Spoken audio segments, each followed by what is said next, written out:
Hello friends, कैसे हैं सभी। आशा करता हूं कि सभी अच्छे होंगे, स्वस्थ होंगे। तो जैसा कि हमने अपनी हिंदी विषय की पिछली वीडियो में हमने पढ़ा था हिंदी भाषा का उद्भव एवं विकास के अंतर्गत कि हिंदी शब्द की उत्पत्ति कहाँ से हुई।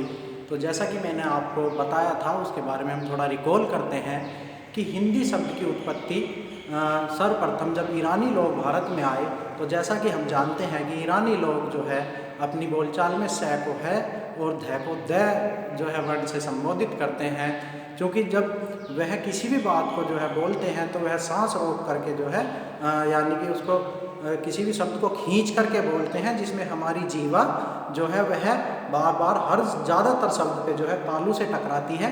तो हम कह सकते हैं कि जैसे रोज़मर्रा की हमारी आम बोलचाल में भी कुछ शब्द जो है ईरानी भाषा से सीधे सीधे लिए गए हैं। जैसे कि हम हिंदी भाषा में कहें कि दिनों के नामों को हम सप्ताह के नाम से जानते हैं, जबकि हम उन्हें जो है ग्रामीण क्षेत्रों में या आम बोलचाल में हफ्ता बोलते हैं। तो जैसे कि यहाँ स को जो है ह से संबोधित किया गया, इसी प्रकार जो है ईरानी लोग स को है बोलते थे और ध को द बोलते थे।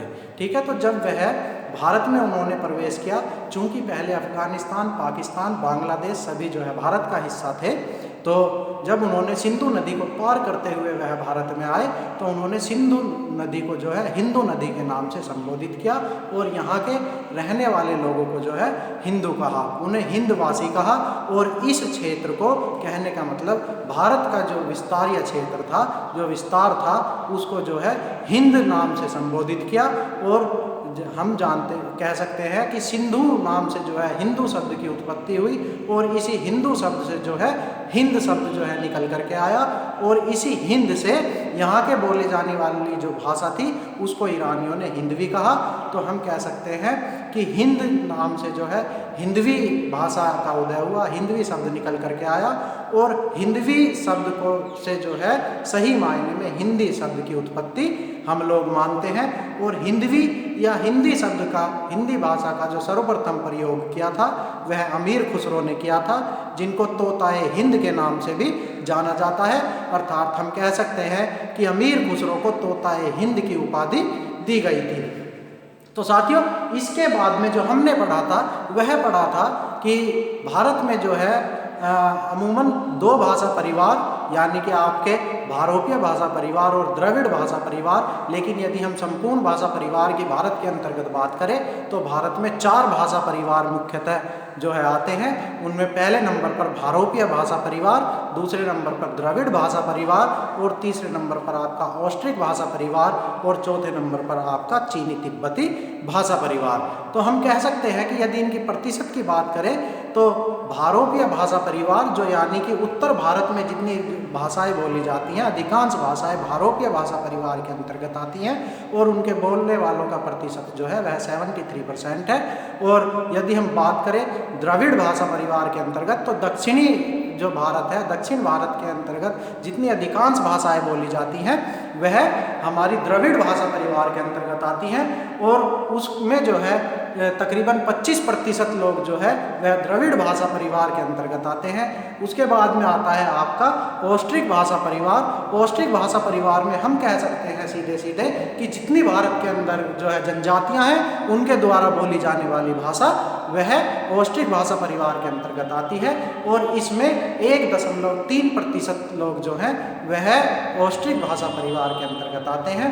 और आप लास्ट जो आता है आपका चीनी तिब्बती भाषा परिवार, उसमें जो है 0.7% लोग इस भाषा परिवार के अंतर्गत आते हैं। चीनी तिब्बती यानी कि जो भाषाएं आपकी चीन तिब्बत के बॉर्डर पर बोली जाती हैं, जैसे कि उनमें प्रमुखतः लेप्चा, भोटिया, शेरपा आदि भाषाएं। इसी प्रकार जो है ऑस्ट्रिक भाषा परिवार के अंतर्गत यदि सबसे ज़्यादा भाषा बोली जाती है तो वह संथाली बोली जाती है। जनजातियों में जैसे कि संथाली, गोंडी, ये थारू, ये सभी भाषाएं जो है हमारी ऑस्ट्रिक भाषा परिवार के अंतर्गत आती है। और मैंने यह भी बताया था कि तकरीबन 10 लाख लोग जो हैं वह संथाली भाषा का प्रयोग करते हैं। और उसके बाद में द्रविड़ भाषा परिवार में आपकी तेलुगु, कन्नड़, मलयालम, तुलु ये भाषाएं जो है हमारी द्रविड़ भाषा परिवार के अंतर्गत आती है। भारोपीय भाषा परिवार के अंतर्गत आपकी गुजराती, आपकी मराठी, आपकी हिंदी, आपकी संस्कृत, आपकी कश्मीरी, आपकी कुमाऊनी, गढ़वाली, ये सभी भाषाएं जो हैं आपकी भारोपीय भाषा परिवार के अंतर्गत आती हैं। इसके बाद में हमने पढ़ा था कि हिंदी विषय में जो है यानी कि जिस प्रकार यानी कि हम देखते हैं कि भाषाओं का यदि विकास है तो वह संस्कृत से माना गया है। संस्कृत को ही भारत में सभी भाषाओं की जननी कहा गया है। और चूंकि संस्कृत जो है भाषा का प्रयोग जो है अधिकांश आर्यों ने किया था, तो इसीलिए भाषाओं का जब हम वर्गीकरण करते हैं तो उनको भारतीय आर्य भाषा के नाम से हम जानते हैं। तो भारतीय आर्य भाषाओं को का जो है वर्गीकरण 3 जो है भागों में किया गया, जिसमें प्राचीन भारतीय आर्य भाषा, आपकी मध्यकालीन भारतीय आर्य भाषा और आपकी आधुनिक भारतीय आर्य भाषा।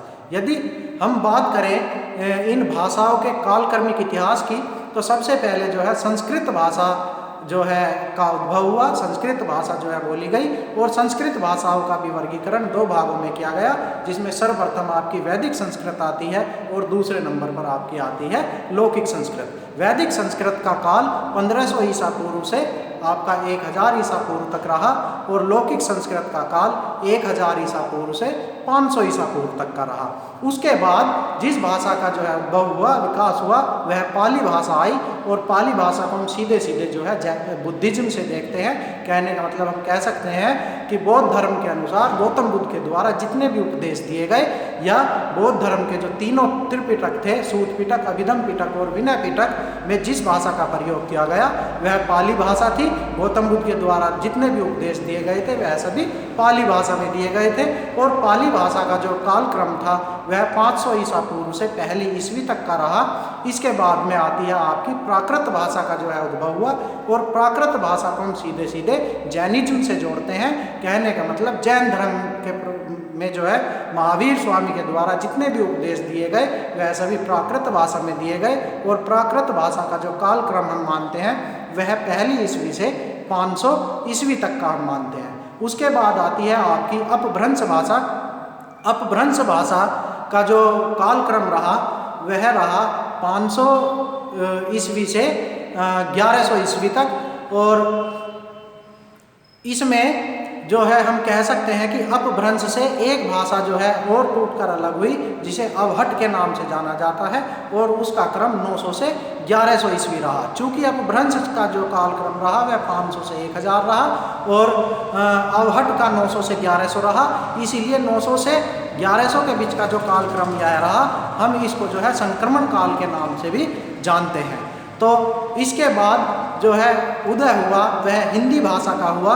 अतः हम कह सकते हैं कि अपभ्रंश की अंतिम जो अवस्था थी, अपभ्रंश की अंतिम अवस्था से ही हिंदी भाषा का उदय हुआ। और हिंदी भाषा को भी जो है हम 3 जो है ये भागों में इसका डिवाइडेशन किया गया था, यानी कि प्राचीन हिंदी, मध्यकालीन हिंदी और आधुनिक हिंदी। प्राचीन हिंदी में यदि हम बात करें तो वह 1100 ईस्वी से 1400 ईस्वी तक का इसका कालक्रम रहा। मध्यकालीन हिंदी का 1400 ईस्वी से 1850 ईस्वी तक का काल माना गया। और आधुनिक हिंदी जो है वह 1850 ईस्वी से और वर्तमान तक जो भाषा चल रही है वह जो है हमारी आधुनिक हिंदी के अंतर्गत आती है। उसके बाद तो हमने आपका आता है हिंदी भाषा का उद्भव एवं विकास के अंतर्गत जो अपभ्रंश के प्रकार अर्थात भाषाओं की जो उपभाषाएं और बोलियां जो का जो विकास हुआ, उनका उद्भव हुआ, हम उनके बारे में पढ़ेंगे और जानेंगे। तो मैं आपको बता दूं कि अपभ्रंश के यदि प्रकारों की बात करें तो अपभ्रंश को जो है 6 भागों में इसका वर्गीकरण किया गया था, जिसमें सबसे पहली आपकी शोरसैनी भाषा, उसके बाद में आपकी मागधी भाषा, उसके बाद में आपकी अर्धमागधी भाषा, उसके बाद में आपकी महाराष्ट्री भाषा, नंबर 5 आपकी खस और नंबर 6 व्राचड़ भाषा। ठीक है, तो इनके अंतर्गत भी जो है इन भाषाओं का वर्गीकरण उपभाषाओं में किया गया, बोलियों में किया गया। तो यदि हम बात करें शोरसैनी की, तो शोरसैनी को भी जो है 3 भागों में इसका विभाजन किया गया, जिसमें सबसे पहली आती है आपकी पश्चिमी हिंदी, नंबर 2 पर आती है आपकी राजस्थानी और नंबर 3 पर आती है आपकी गुजराती। इसके बाद आता है आपका मागधी भाषा। तो मागधी भाषा की यदि हम बात करें तो मागधी भाषाओं को भी 4 भागों में वर्गीकृत किया गया, जिसमें सबसे पहली आती है आपकी बिहारी, उसके बाद नंबर 2 बांग्ला, नंबर 3 उड़िया और नंबर 4 असमिया। इसके बाद आता है आपका अर्धमागधी। अर्धमागधी को भी जो है पूर्वी हिंदी में इसका वर्गीकरण किया गया और पूर्वी हिंदी को भी 3 भागों में जो है बांटा गया, जिसमें आपकी पहले नंबर पर अवधी, दूसरे नंबर पर बघेली और तीसरे नंबर पर छत्तीसगढ़ी आती है। इसके बाद चौथे नंबर पर आती है आपकी महाराष्ट्री। महाराष्ट्री भाषा जो है यानी कि उसके अंतर्गत जो मराठी भाषा बोली जाती है वह है। और 5वें नंबर पर आती है आपकी खस। खस को जो है हम सीधे सीधे कहते हैं जो पहाड़ी क्षेत्र में बोली जाने वाली भाषाएं और बोलियां हैं वह खस के अंतर्गत आती है। अर्थात पहाड़ी हिंदी जो है, पहाड़ी हिंदी का 2 भागों में वर्गीकरण किया गया, जिसमें आपकी पश्चिमी पहाड़ी और मध्यवर्ती पहाड़ी हिंदी कहलाई। उसमें भी आप देखते हैं कि मध्यवर्ती पहाड़ी हिंदी का भी 2 भागों में डिवाइडेशन किया गया, जिसमें पहली आपकी कुमाऊनी है और दूसरी आपकी गढ़वाली। इसके बाद आती है आपकी व्राचड़। व्राचड़ के अंतर्गत भी जो है हम कह सकते हैं कि सिंधी भाषा और पंजाबी भाषा को जो है वह व्राचड़ के अंतर्गत लिया गया है। तो हमने अभी पढ़ा कि अपभ्रंश का जो है 6 भागों में इसको बांटा गया। 6 प्रकार इसके हैं। कौन कौन से? आपके नंबर 1 शोरसैनी, नंबर 2 मागधी भाषा, नंबर 3 अर्धमागधी भाषा, नंबर 4 आपकी आती है महाराष्ट्री भाषा और नंबर 5 आती है आपकी खस और नंबर 6 आती है व्राचड़। ठीक है साथियों। इसके बाद हम देखते हैं कि अपभ्रंश के प्रकारों में शोरसैनी में जो सबसे पहले आती है पश्चिमी हिंदी, तो मैं आपको बताना चाहूँगा कि शोरसैनी के अंतर्गत पश्चिमी हिंदी को भी जो है 5 भागों में इसका वर्गीकरण किया गया। तो विद्वानों के द्वारा जो 5 भाग इसके बनाए गए वह सबसे प्रथम आपकी खड़ी बोली, उसके बाद ब्रज भाषा, ब्रज भाषा के बाद बुंदेली, बुंदेली के बाद हरियाणवी और हरियाणवी के बाद कन्नौजी भाषा। अब आती है कि यह भाषाएं या बोलियां जो हैं यह किन किन क्षेत्रों में बोली जाती हैं, किन किन जिलों में बोली जाती हैं। क्योंकि UP police constable, UP police SI, आपका UP TET, C TET, R TET, आपका टीजीटी, पीजीटी के अंतर्गत हिंदी विषय के अंतर्गत जो है यह क्वेश्चन आपसे पूछ लिए जाते हैं कि झांसी जिले में जो है कौन सी बोली या कौन सी भाषा बोली जाती है, या इसी तरह से जिलों का नाम आपको दे दिया जाता है या भाषा या बोली का नाम आपको दे करके यह पूछ लिया जाता है कि यह भाषा या यह बोली किस जिले के अंतर्गत मुख्यतः बोली जाती है। तो इसीलिए मैंने यहाँ डिवाइडेशन के साथ साथ कुछ जिलों के नाम भी यहाँ लिखे हैं, कुछ क्षेत्रों के नाम भी लिखे हैं, जिनसे जो है आपको आसानी से पता चल जाएगा कि कौन सी भाषा या कौन सी बोली किस जिले में जो है अधिकांशतः बोली जाती है। तो साथियों, जैसे कि शोरसैनी के अंतर्गत पश्चिमी हिंदी में सबसे पहला जो पार्ट आता है, पहला वर्गीकरण आता है, वह जो है आपका खड़ी बोली के नाम से जाना जाता है। चूँकि हम सभी जानते हैं कि खड़ी बोली का जो है प्रयोग वह सबसे ज़्यादा पश्चिमी यूपी के अंतर्गत खासकर हरियाणा से जिले से सटे हुए जो ज़िले हैं, जैसे कि आपका मेरठ, मुजफ्फरनगर, सहारनपुर, आपका बड़ौद, हापुड़, गाजियाबाद, आपका मुरादाबाद, आपका रामपुर और बिजनौर, शामली, इन सभी ज़िलों में जो है खड़ी बोली का प्रयोग किया जाता है। ठीक है। और इस खड़ी बोली को जो है हिंदुस्तानी सरहिंदी के नाम से भी हम लोग जानते हैं। आशा करता हूं कि आपको अच्छे तरीके से यह चीज़ें समझ में आ रही होंगी। तो पहली खड़ी बोली का हमने जो है सीधे सीधे हम कह सकते हैं कि पश्चिमी यूपी के जिलों में जो भाषा बोली जाती है, जो बोली बोली जाती है, वह खड़ी बोली के नाम से जानी जाती है। इसके बाद आती है आपकी ब्रज भाषा। ब्रज भाषा को हम सीधे सीधे ब्रज भाषा यानी कि ब्रजवासी हम कह सकते हैं कि श्री कृष्ण का जो जन्म स्थान है, श्री कृष्ण को जो है ब्रज के वासी के नाम से जाना जाता है। तो जहाँ भी ब्रज भाषा का जो है नाम आए तो हम सीधे सीधे उसको श्री कृष्ण से जो है कृष्ण भगवान से उसको रिलेट करते हैं। तो हम कह सकते हैं कि श्री कृष्ण का जो है बचपन और उनका जो है समय वह कहाँ बीता, वह मथुरा और मथुरा के आसपास के जिलों में। तो सीधा सीधा हम कह सकते हैं कि ब्रज भाषा जो है उसका प्रयोग मथुरा, आगरा, अलीगढ़, बरेली, एटा, बदायूं, मैनपुरी, हाथरस और धौलपुर और भरतपुर जो राजस्थान के जो है उत्तर प्रदेश की सीमा से मिले हुए जिले हैं, उनमें कुछ हिस्सों में जो है ब्रज भाषा का प्रयोग किया जाता है। ठीक है साथियों। इसके बाद आता है आपका बुंदेली। बुंदेली भाषा का नाम आते ही आप सीधा सीधा अपने माइंड में यह ला सकते हैं कि जैसे कि हम झांसी की रानी लक्ष्मीबाई के बारे में जब हम पढ़ते हैं तो एक कविता के अंतर्गत सुभद्रा कुमारी चौहान ने भी कहा है कि बुंदेले हर बोलो के मुख हमने सुनी कहानी थी, खूब लड़ी मर्दानी वह तो झांसी वाली रानी थी। तो बुंदेले हर बोलो यानी कि बुंदेले शब्द किससे रिलेट किया गया, सीधा सीधा झांसी से रिलेट किया गया, यानी कि झांसी की रानी लक्ष्मीबाई से रिलेट किया गया। तो हम कह सकते हैं कि बुंदेली भाषा जो है वह झांसी जिले और उसके आसपास के जो है क्षेत्र में बोली जाती है। तो बुंदेली भाषा जो है यह बुंदेला राजपूतों की भाषा रही है और इसमें झांसी, जालौन, हमीरपुर, उरई, बांदा, ओछा, सिवनी और यह एमपी के जो है ग्वालियर और होशंगाबाद के क्षेत्र में भी जो है बोली जाती है। इसके बाद आती है आपकी अगली जो है हरियाणवी भाषा। हरियाणवी भाषा को हम जो है बांगरू भाषा के नाम से भी जानते हैं। यह क्वेश्चन आ जाता है कि वह कौन सी भाषा है जिसको बांगरू भाषा के नाम से जाना जाता है, तो वह हरियाणवी भाषा है। और हरियाणवी भाषा समूचे हरियाणा प्रदेश और दिल्ली के ग्रामीण क्षेत्रों में जो है यह भाषा बोली जाती है। तो हम कह सकते हैं कि हरियाणवी भाषा हरियाणा और उससे सटे हुए दिल्ली के ग्रामीण क्षेत्र में बोली जाती है। इसके बाद आती है आपकी कन्नौजी भाषा। तो कन्नौजी भाषा जो है सीधे सीधे इसका केंद्र कन्नौज रहा है और कन्नौज के आसपास का जो क्षेत्र रहा उसके आसपास के जो जिले रहे, हम कह सकते हैं कि पूर्व में कानपुर और उत्तर में गंगापार का जो क्षेत्र रहा, जैसे कि आपका हरदोई, शाहजहाँपुर, आपका पीलीभीत, इटावा और फर्रुखाबाद में जो है हमारी कन्नौजी भाषा का प्रयोग किया जाता है।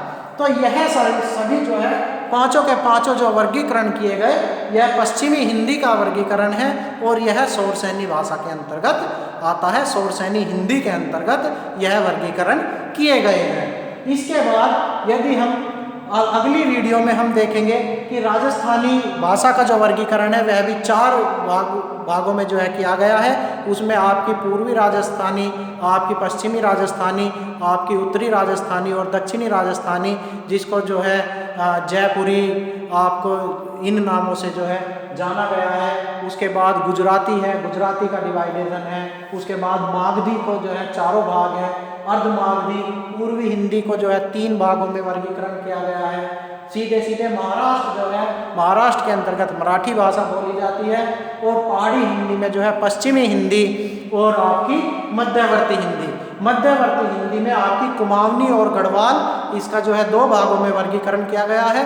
कुमाऊनी का मतलब यानी कि जो कुमाऊं जिले के आसपास जो भाषा बोली जाती है, जैसे कि आपका कुमाऊनी क्षेत्र में नैनीताल, पिथौरागढ़, अल्मोड़ा, रानीखेत, चंपावत और आपका बागेश्वर क्षेत्र में जो है यह कुमाऊनी भाषा का प्रयोग, कुमाऊनी हिंदी जो है बोली जाती है। और उसके बाद में आता है आपका गढ़वाली। गढ़वाली की यानी कि गढ़वाल क्षेत्र, जैसे कि आपका पौड़ी, गढ़वाल, आपका उत्तरकाशी, टिहरी, चमोली और आपका रुद्रप्रयाग क्षेत्र में जो है गढ़वाली भाषा का प्रयोग मुख्यतः किया जाता है।